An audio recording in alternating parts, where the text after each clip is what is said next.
반갑습니다. 샬롬. 샬롬 반갑습니다. 오늘 말씀의 제목은 세례 요한의 출생과 사가랴의 예언에 대해 있습니다. 세례 요한의 출생과 사가랴의 예언. 먼저 1절부터 66절까지 세례 요한 탄생 이야기, 출생 이야기가 나옵니다. 이 지역 팔레스틴 지역, 지금도 필라스틴 이렇게 부르는 지역이 있는데 팔레스틴이 풍습을 우리가 좀 알면 성경 지식적으로 이해하는 데 도움이 됩니다. 이 지역의 풍습은 아이가 태어날 때 친족들과 악사, 즉 악기 연주하는 사람들이 모여가지고요, 아들이 태어나면 노래를 부르며 기뻐합니다. 근데 안타깝게도 딸이 태어나면 조용히 빠져나가요. 그냥 연주도 아무도 안 하고 축하합니다 얘기도 안 하고 그냥 스르륵 썩 물 빠지듯이 썩 빠져나가요. 그게 이제 팔레스틴 지역에 그랬다고 합니다. 우리도 옛날에 그랬잖아요. 예전에. 지금도 그래가지고 참 그런 지역이 있는데, 하나님의 율법 레위기 12장에 보면 또 팔레스틴 풍습처럼 또 있는데 뭐냐면 할례하는 풍습이 있고요. 또 이름을 부친의 이름을 따서 짓는 경우는 있기도 하고 이렇고 뭐 그런가 봐요.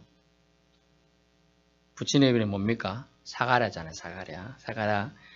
우리도 좋은 이름은 자꾸 쓰고 싶잖아요. 그런 것처럼 쓰는 이름인데 요한이라는 이름은 아마 쓴 적이 없던 모양이에요.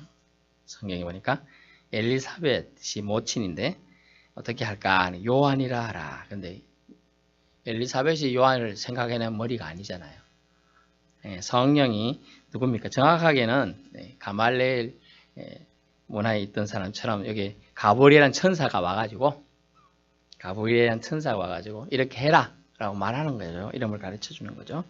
그래서 자신의 뜻대로 이름을 지으려 했지만 보통 사람들 뜻대로 저도 이제 아비가 되다 보니까 아버지가 되니까 우리 자녀 뭘로 지을까 저는 고민했어요. 그러다가 이제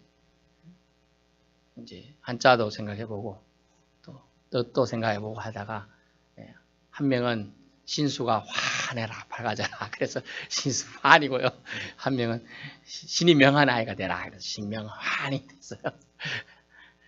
그때 환자는 돌림자니까 또 남자들은 또 돌림자를 또 쓰더라고요. 그래서 그렇게 쓰게 됐는데 이때 당시에 이제 부모 특히 아버지의 이제 성을 따르고 또 아버지의 이름을 쓰는 게 지금 유럽 사람 그렇지 않아요? 모르겠어요? 만약 예를 들면 사가랴 1세, 사가랴 2세 이런 거예요. 그런 식으로 쓰거든요. 지금 유럽 사람들은 그런 것처럼 이제 그러고 있는데 엘리사벳 모친은 성령의 감동에 의해서 잉태해서 성령의 감동 우리가 마리아만 그러냐 이렇게 생각하지만 본디 임신하지 못하는 사람이 임신하는 거는 하나님의 은혜가 있는 거죠. 그래서 이 성령의 감동이라는 단어를 제가 지금 쓴 겁니다. 사실은 물론 이제 성경 표현은 정확하게 그런 표현은 없습니다만은 잉태하지 못하는 사람이다. 본디가 어디 있어요 사실은. 근데 그만큼 이미 나이가 났다는 걸 얘기하기 때문에 제가 말씀드리는 거예요. 그런데 이름이 뭐냐? 요한이라는 이름인데 이 원래 요한은 어떤 이름이 약자라고 해요. 줄임, 약칭. 우리가 이름이 긴 외국 사람들 이름이 있더라고요. 막 10미자, 11자. 우리나라도 박차고 나온 놈이 세미나 이런 이름 들어본 적 있죠? 예, 너무 기니까 뭐 줄여서 말하는 것처럼 요한이라는 이름은 원래 여호아난이라는 이름이랍니다. 여호아난. 이 이름 4글자를 줄여서 요한 이렇게 한답니다. 이 뜻은 여호와의 은사 또는 하나님은 은혜로우시다 이 단어죠. 이 단어예요. 요한이라는 말은 하나님의 은혜로우시다. 결국 하나님은 어떤 은혜로우신가에 대한 얘기가 이제 나오겠죠. 뭐냐? 하나님은 요한을 통하여 회개를 선포하게 돼요. 회개가 한자를 아실 분은 돌이킬 회, 고칠 개예요. 그래서 돌이켜라. 어디에서 돌이키냐? 죄에서 돌이켜라. 네가 이때까지 범하고 있던 죄된 습성에서 돌이켜라. 그리고 개자는 고쳐라. 우리가 어떤 일을 잘못했으면 잘못했습니다 하고 돌이키긴 해요. 그런데 고치지 않으면 똑같이 또 그런 일을 한다는 거죠. 그래서 회개가 중요한데 돌이키는 거, 우리 리펜턴트, 뭐 후회하는 거 있어요. 후회. 어떤 일을 함에 있어서 후회는 하잖아요. 근데 때늦은 후회라는 거 아시죠? 후회를 했는데 때늦게 후회를 하면 아무 효과가 없어요. 돌이킬 수도 없어요. 지금 성경의 큰 정신이 뭐냐 하면 돌아오라. 그 이야기나 신약이나 가르치는 게 뭐냐, 하나님께 네가 하나님의 백성이냐? 나의 음성을 들었느냐? 제발 내게로, 아버지께로 돌아오라 라는 얘기예요. 근데 늦지 않게 해라는 거예요. 늦지 않게. 뒤에 늦지 않게가 있어야 돼요. 늦게 돌아온 경우 있죠. 늦게 돌아오면 소용이 없어요. 문은 닫혀버렸어요. 꽝꽝꽝. 슬피 표현 정말 성경 리얼하지 않아요? 슬피 이를 갈며 바득바득 이를 갈며 울리라 막 이런 거요. 이 안 갈아보셨군요. 이 갈아보면 바닥바닥 소리 나면 기가 아주 날카롭게 아주 거슬려요. 그런 것처럼 성경은 뭐냐 하면 너무 늦지 않게 회개하라 라고 계속 얘기하고 성경의 정신이에요. 왜? 너하고 나의 관계가 계속 지속되려면 너무 늦지 않게 돌이키라. 그래서 제가 인사할 때 뭐라고 계속 인사하던가요? 샬롬. 원래 여호와 샬롬 뜻이 뭡니까?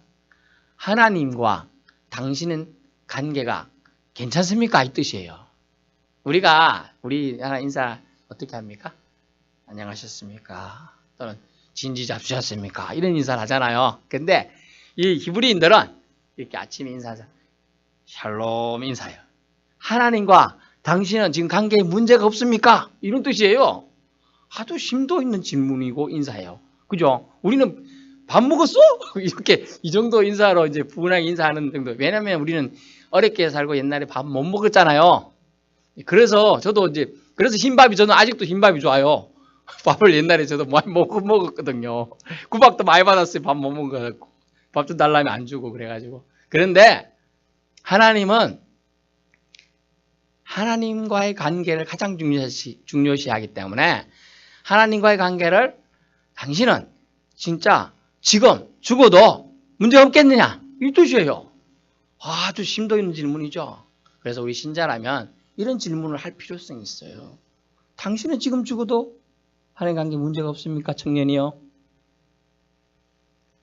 권사님 어떠세요? 하나님과 관계에 문제가 없겠습니까? 우리 생각해 봐야 돼요. 저는 가끔씩 누워서 자기 전에 항상 그걸 질문을 던져봐요. 오늘 하루 하나님이 만약 내일 부르시든지 이 밤에 부르신다면 문제가 없겠느냐? 어떤 때는 가끔 뜨끔뜨끔해요. 저도. 바늘로 찌르는 것 같아요. 그래서 자기를 돌아보는 것. 그게 여호와 샬롬이에요. 관계가 평온하면 평강이 하나님께서 여러분을 지켜주신다. 그 얘기입니다. 그래서 오늘 얘기가 그 얘기예요. 지금 그래서 아난이란 요한이 결국은 올 것인데 탄생할 것인데 그 뜻은 여러분에게 회개를 촉구하는 하나님의 은혜로 요한을 보냈다. 그 얘기예요. 그래서 뭐라고 보면 나옵니까? 예비하러 이 표현이 나오죠. 예비하러. 거룩한 선지자의 입을 이 선지자가 바로 요한이에요. 그래서 성경 또 예수님께서 뭐라고 합니까? 사람 중에서 태어난 자로서 이보다 큰 자가 없다고 세례 요한을 칭찬합니다. 여기는 안 나오지만 나중에 나올 거예요. 그 정도로 그리고 그가 사람들에게 회개의 심령을 엘리야의 그 심령을 부어준다. 뭐 이런 표현을 쓰게 됩니다. 그래서 오늘 본문엔 그 얘기가 나오는 것이죠.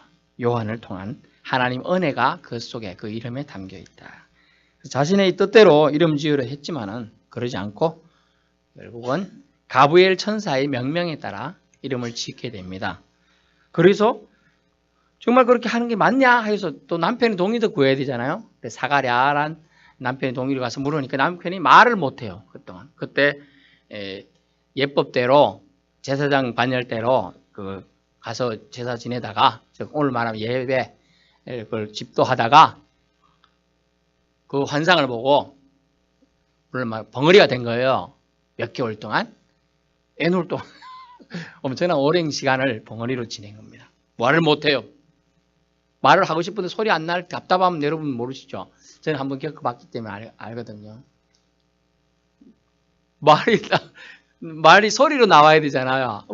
이렇게 되지 안 나오는 경우가 있어요. 근데 그런 경우를 지금 사가랴는 수개월, 그건 1년일 수 있으면 참고 지내면서 마지막 서판에 쓴 말이 요한이라 쓰니까 혀가 풀리면서 말을 하게 되는 거죠. 다 이게 이렇게 말을 하고 왠지 이적적인 표적적인 느낌이 나는데 뭐냐 하면 하나님께서 이것을 하나님 개입하셨다라는 걸 강조하기 위해서 이렇게 계속 써주고 있다는 걸 이해하셔야 될 것 같습니다. 그래서 혀가 굳는 것에서 하나님이 개입하심, 혀가 풀리는 것도 하나님이 개입하심이라는 거죠. 이걸 통해서 인간의 생각은 맞고 하나님 뜻은 진행된다는 거예요. 참 우스갯소리로 제가 군대에 있을 때 위로의 말들이 많이 있으면 뭐냐면 가장 위로의 많이 뭔지 아세요? 제가 3년간 군생활 뭐가 있냐면 국방부 시계는 거꾸로 매달아도 간다. 여러분 시계 저래 매달려 있잖아요. 정상적으로 거꾸로 매달아놔도 가지 않습니까? 갑니다. 똑같이 세월이 갈 거니까 걱정하자. 굉장히 군생활 해도 금방 군생활이 마칠 수 있다 그 얘기예요. 위로가 되는 거예요. 똑같이 하나님의 뜻은 아무리 어떤 세력들이 막으려고 해도 진행된다는 거예요. 하나님의 뜻은 계속 하나님은 어떤 그 사람이 방해문이 났다면 방해문을 딛고서라도 하나님의 뜻은 더 공고히 세워진다는 거예요. 그 얘기를 하고자 하는 거죠. 그래서 요한의 이름에 담기 있는 메시지가 분명히 있다. 67절부터 80절까지는 사가랴의 찬송이 나옵니다. 엄격히는 찬송이에요. 시예요, 시. 시인데 시 속에 예언이 담겨 있어요. 예언이 미리 말하는 거잖아요. 포테. 미리 말하기 때문에 가치가 있죠. 우스갯소리로 나가시면 저기 앞에 가면 돈 1,000원짜리가 떨어져 있을 거예요. 근데 진짜로 가보는 거 있어. 그게 예언인데 좀 전에 지나오면서 봤어. 봤는데 저기 돈 1,000원이 있어요. 하면 이거는 예언이 아니에요. 보고 온 것을 보고하는 정도예요. 그래서 예언은 뭐냐면 앞으로 가까이 일어날 일인데 확실한 거. 그걸 예언이라고 해요. 근데 사가랴는 어떤 예언을 하면 사가랴 예언에 담겨 있는 것은 앞으로 자기의 아들 요한의 갈 길을 예언했고요. 그리고 또 한 가지는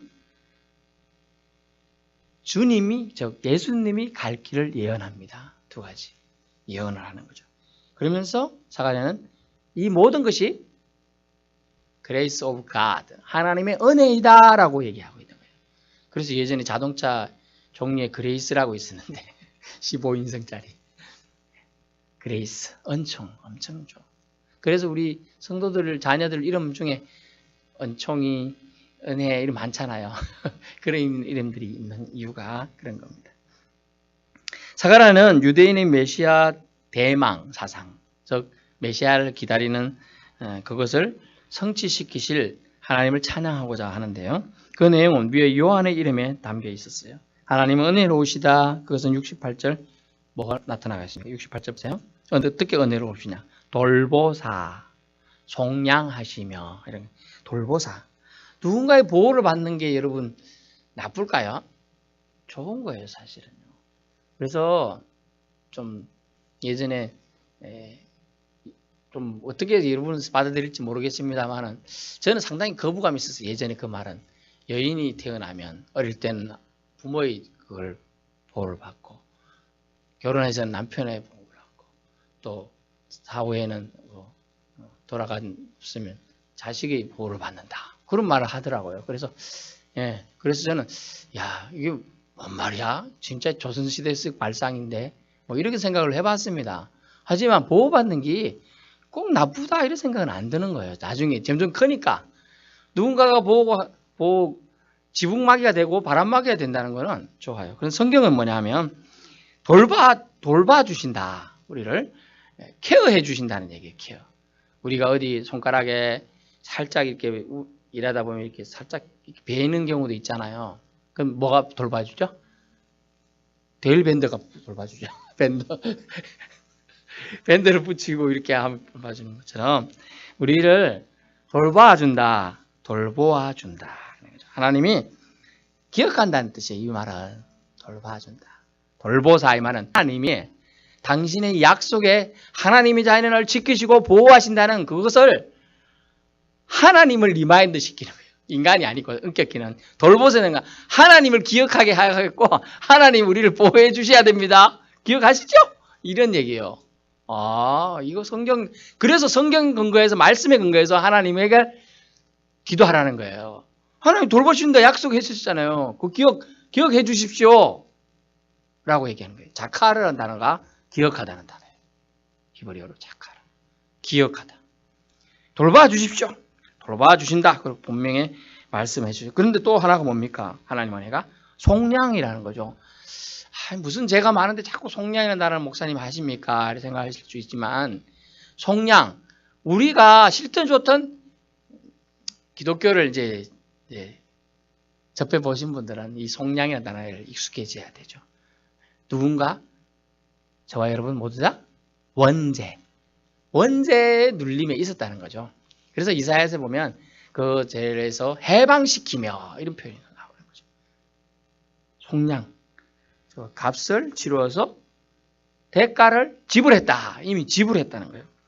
그러므로 우리는 한마디로 이스라엘 백성을 긍휼히 여기사, 흔히 나오는 표현법이 힘을 상징합니다. 뿔, 수사섬. 원래 동물들은 이제 수컷들이 좀 이렇게 화려하고 그렇다고 합니다. 수사자 뿌리가 아주, 직접 여러분이 보신 적 있나 모르겠는데 뿔이 상당히 큽니다. 이렇게 돼 있어요. 이 정도요. 제 아는 목사님이 이스라엘 가서 직접 이거 뿔을 사왔더라고요. 근데 생각보다 뿔이 크기가 이만큼 커요. 한 개가 이렇게 돼 있어요. 근데 냄새는 독해요. 생각보다 냄새 안 좋아요. 교회 들어가는 냄새는 쾌쾌해. 그 뿔 냄새더라고요, 뿔. 예. 그런데 그 뿔은 뭘 상징하냐? 면류관을 상징하기도 하고 힘을 상징해요. 사서명이 있으면 이거 막 시하면 힘 없을 것 같아서요. 받치면 날아가요, 사자도 사실은. 근데 겁이 나니까 이제 도망치는 거죠. 예, 그런 걸 상징하는 것이죠. 구원의 능력을 지닌 구세주를 구원의 뿔이라는 표현을 쓰고 있다는 겁니다. 메시아를 통한 구원 계획을 찬송하고 있는 표현이죠. 70절, 71절에 선지자 입으로 예언된 것이며 71절 우리 원수에게서와 우리를 미워하는 모든 자의 손에서 구원하시는 구원이라. 어떤 구원이냐? 영적 해방과 육적 해방을 포함한 구원이라는 단어를 씁니다. 주님의 긍휼의 은총을 72절 보면 우리 조상 긍휼히 계시며 74절 우리 원수의 손에서 건지심을 받고 78절 우리 하나님의 긍휼로 인함이라. 이로써 이렇게 표현이 되어 있죠.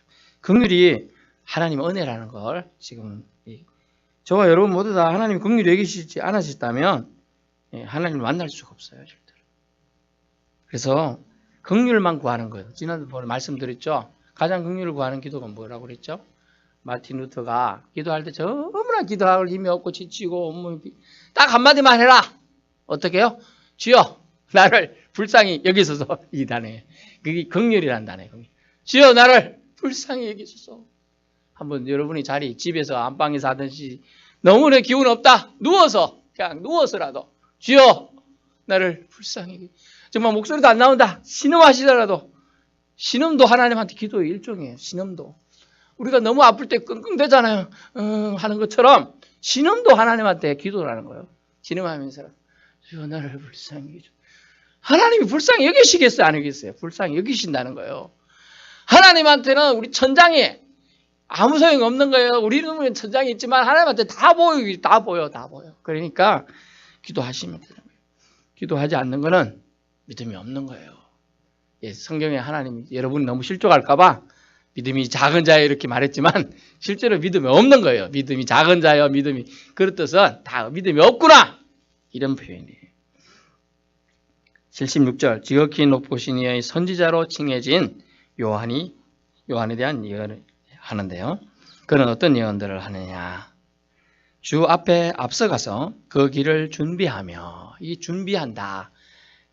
제가 이제 있었던 옛날 제 고향 별 4개짜리 별을 4개 달았습니다. 그분이.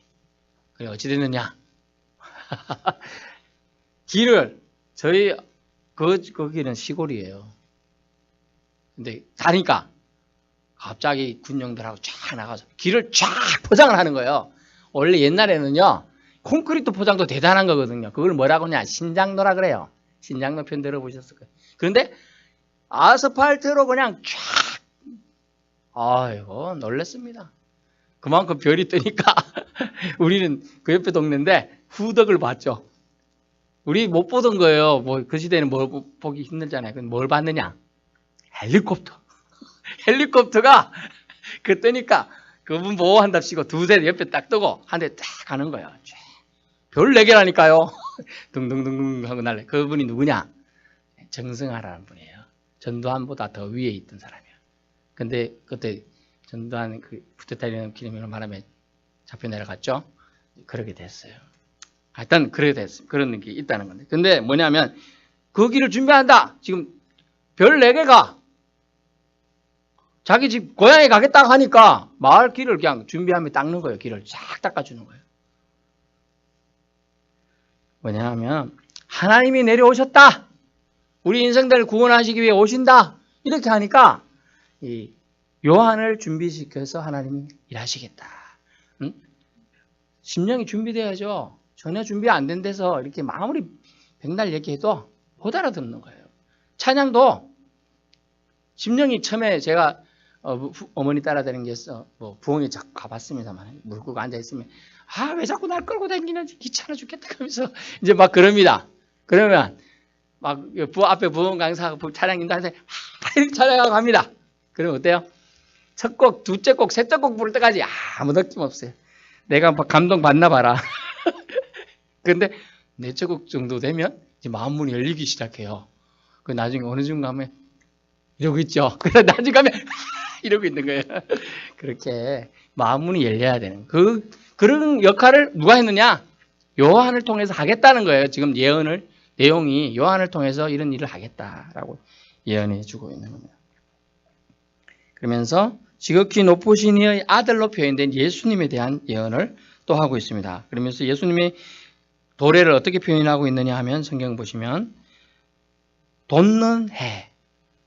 태양이 표현은 인생이 이렇게 생각하잖아요. 인생이 이렇게 내가면 이제 4, 5, 6대 이제 점점점 이제 노년의 표현도 돋는 해를 강하게 보고 지는 해 이렇게 약하게 보잖아요. 그런 것처럼 예수님의 오심은 돋는 해로 보고 돋는 해, 돋아오르는 해, 떠오르는 해. 그래서 비치고 그 다음에 예수님은 평강의 길로 인도해 주시겠다 이렇게 표현하고 있어요. 평강의 길로 인도해 주시겠다. 요한은 76절에 주 앞에 가서 앞서가서 그 길을 준비하는 사람으로 메인은 예수님인데 예수님은 하나님의 긍휼로 어두와 죽음에 앉은 자에게 비치고 우리 발을 평강의 길로 인도하실 분으로 묘사하고 있어요. 그래서 주님을 제대로 믿은 사람, 이 피스메이커 역할을 하는 사람들을 인도합니다. 주의 제사함이라는 주의 사로 만난 구원을 알게 하실 거다. 누가요? 하나님께서 하겠습니다. 그래서 예언을 통하여 창송시를 통하여 요한의 사명과 주의 길을 예언하는 거예요. 적제사 뭡니까? 회개를 촉구하는 거예요. 회개. 주께 돌아오라 그 얘기죠. 그래서 그런데 하나는 주님이 하실 일에 대한 평강의 길, 평강의 자가 될 거다. 평강을 선포하실 분이 사랑이 하나 되는 것은 하나님의 은혜로 했죠. 하나님의 오를 찬양했죠. 구원을 구했습니다. 사가랴에 대한 예언과 예수님에 대한 예언을 찬양시를 통해서 하고 있습니다. 우리에게 일어난 일을 막 생각하세요. 우리 안에 발단 이런 말을 하고 있다. 얼마나 답답합니까? 하지만 하나님이 다시 하여 말 못하는 답답함도 말 하시는 걸 기대하면서 인내하는 거예요. 그것도 원망할 거예요. 말 잘하는 사람이 못하면. 근데 그는 그 시간을 인내로 더하고 있다는 거죠. 우리 인생도 이런 인내의 시간이 필요하죠. 그렇기 때문에 조용히 해야 될 시간이 돼요. 그래서 저는 늘 강조하는데 매일 힘드시면 일주일에 2-3번이도 혼자 성경을 꼭 보시라는 거예요. 너무 힘들죠. 그래도 봐야 한다는 거죠. 보는 게 힘듭니까? 그러면 이제 CTS나 동방송 라디오를 계속 틀어놓으셔 들어야 되죠. 요즘에는요 성경을 핸드폰에 있으시면 다 읽어주는 어플들이 많아요. 그냥 다 읽어줘요. 그냥 자꾸 들어야지 믿음은 어떻게 해요? 들으면서 생겨. 들으면서 그러면서 강해질 수 있어요. 우리에게 일어난 일을 하나님의 계획심이 오늘 있었는데 자가라는 그것을 다른 누군가를 원망한 거나 하나님을 원망한 게 아니고 오히려 그것을 찬양했다는 거예요. 찬양. 내가 지금 말 못하는 걸 찬양할 일이 아니에요. 근데 그것을 다 인내로 믿음으로 받고 거기에 찬양을 했는 거죠. 하나님 뜻만 전하는 것이 목표에 있어요. 자기 생각이 없으면 여기 지금 자기 생각 하나도 안 들었어요. 찬양지. 하나님 뜻만 전했다는 겁니다.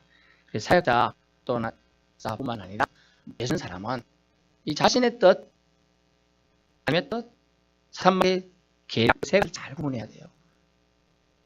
이래야 오지부지 거잖아요. 내 생각은 내 생각 같으며 내 뜻 강조될 때 있고요. 하나님 뜻 충돌될 때 있고 또 사탄 마귀가 넣어주는 계략이 있어요. 그걸 꿈이라고 그래요. 그 가지 중에서 어떤 예를 들까요? 예전에 성예배 때문에 7시 주일에 제가 TV 볼 때 뭐 했느냐? 타잔을 했단 말이에요. 예, 타잔. 그러면 타를 했는데 저녁에 가야 되나? 제가 그 생각 중에서요. 자신교사고 했는데 타잔을 봐야 돼. 그럼 녹화하기 할 어떻게 할 일 없잖아요. 그러니까 아이고 보면 제가 가긴 가는데요. 맨날 10분 지각해요. 지각하다 보면 어째서 가요? 이단 겁나게 뛰어갑니다. 가면 후회해요. 아유, 내가 늦게 나가면서 근데 그게 제가 생각하고 그럼 TV 근데 사막에 나가네. 아, 좀 짐이 왜까지? 아이고 알빈나 좀 무섭잖아. 운동주도 지나가야 되는데 막 그렇게 사타막이 여기 생각을 막 그렇게 넣어주다.